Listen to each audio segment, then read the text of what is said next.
नमस्कार, प्रणाम। मैं हूँ रीना शर्मा। मगी लोकगीत में आप सभी का स्वागत है।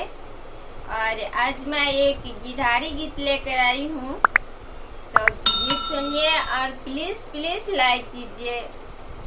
धन्यवाद। कहाँ माँ से अइलन दही के गगरी औरोगिया के गगरी है।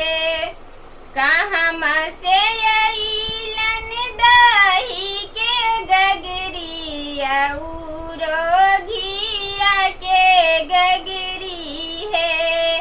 आहे कहाँ माँ से अइलन कावने भैया हाथों में पियरा साड़ी है।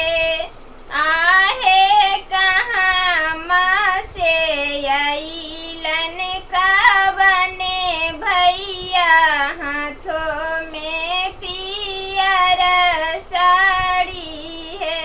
ससुरर से अइलन दही के गगरी औरोगिया के गगरी है। ससुरर से अइलन दही के गगरी औरोगिया के गगरी है।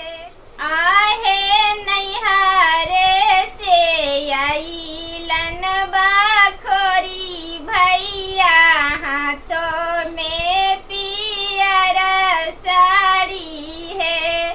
आहे नैहारे से अइलन बाखोरी भैया हाथों में पियरा साड़ी है। के मोरा दिहलन चुनरिया चुनरिया में झालर लागल है। के मोरा दिहलन चुनरिया चुनरिया में झालर लागल है। आहे के मोरा दिहलन सिनुरबा सिनुरबा में सिंदूर भरल है। आहे के मोरा दिहलन सिनुरबा सिनुरबा में सिंदूर भरल है।